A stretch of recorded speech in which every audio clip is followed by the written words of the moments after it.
Le Livre du ciel, tome 10, 19 janvier 1911. Les maisons du renouveau de la foi. Le père B est persécuté pour le soutien accordé à ces maisons. J'entendais parler des difficultés des prêtres, surtout en ce qui concerne la coupure totale des liens avec la famille. Il disait que c'était impossible de réaliser cela de la façon que le bienheureux Jésus le demandait. Si Jésus veut vraiment cette œuvre, disait-il, il en aurait parlé au pape qui a l'autorité et qui peut commander à tous. Ainsi l'œuvre peut être réalisée. Je répétais tout ceci à mon bienheureux Jésus et je me plaignais en lui disant « Mon très grand amour, n'avais-je pas raison de te dire d'aller voir les chefs pour leur dire ces choses ? En me le disant, moi, une petite ignorante, que puis-je faire ?» Mon toujours aimable Jésus dit « Ma fille, écris. Ne crains pas, je serai avec toi. Ma parole est éternelle, et ce qui peut ne pas être utile ici peut être utile ailleurs. Ce qui n'est pas effectué en ces temps sera effectué en d'autres temps. Mais je veux l'union des prêtres en vie communautaire réalisée de cette façon, inaltérable comme je te l'ai dit, en se détachant de leur famille et en n'ayant pas de possession. Oh, tu ne connais pas l'esprit des prêtres en ces temps-ci. Il est en rien différent de l'esprit des laïcs, un esprit de revanche, de haine, d'intérêt et de sang. Alors avec les prêtres qui ont à vivre ensemble, si l'un gagne plus que l'autre et n'abandonne pas son gain pour le bien de tous, certains vont se sentir préférés aux autres, certains vont se sentir dépossédés, certains humiliés en croyant que eux aussi seraient capables de faire un tel gain. Ainsi surviendront des querelles, des rancunes et des mécontentements. Ils en arriveront même à utiliser leurs poings.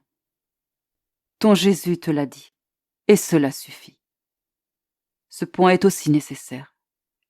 C'est la colonne, la fondation, la vie et la nourriture de cette œuvre. Si la chose pouvait se faire autrement, je n'aurais pas autant insisté. Regarde un peu ma fille, comme ils sont peu raffinés et ignorants des choses divines. Je n'ai pas leur façon de penser. Ils avancent en lapant et en démontrant leur dignité. En me communiquant aux âmes, je ne regarde pas leur dignité. Je ne regarde pas s'ils sont des évêques ou des papes, mais je regarde pour voir si ces âmes sont dépouillées de tout et de tous. Je regarde en elles pour voir si tout est amour pour moi.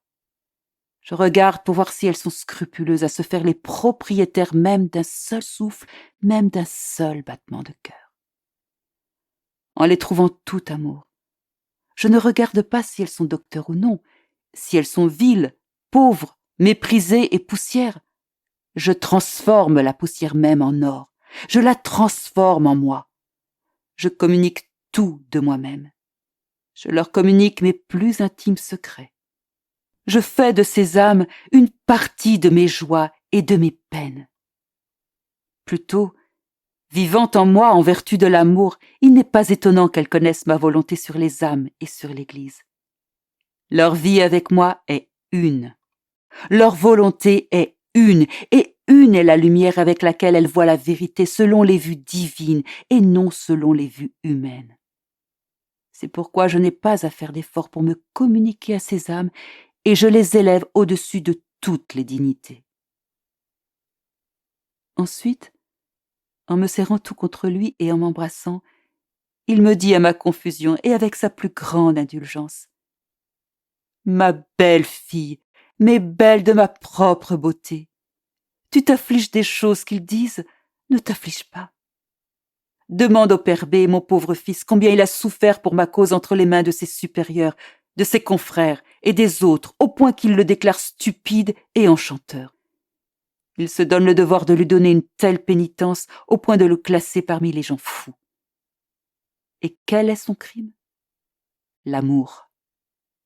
Certaines personnes ressentant de la honte pour leur propre vie en comparaison avec la sienne lui ont fait la guerre. Oh, combien il est coûteux le crime de l'amour. L'amour est très coûteux pour moi et pour mes chers enfants. Je l'aime tellement. En récompense pour ce qu'il a souffert, je me suis donné à lui et je demeure en lui. Mon pauvre fils, il ne le laisse pas tranquille. Il l'espionne de tous côtés. Ils ne font pas ceci aux autres. Qui sait s'ils peuvent trouver de la matière pour le corriger et le mortifier. Moi, en étant avec lui, je rends leur supercherie futile. Cela le rend courageux. Oh, combien sera terrible le jugement que je porterai contre ceux qui osent maltraiter mes enfants les plus chers.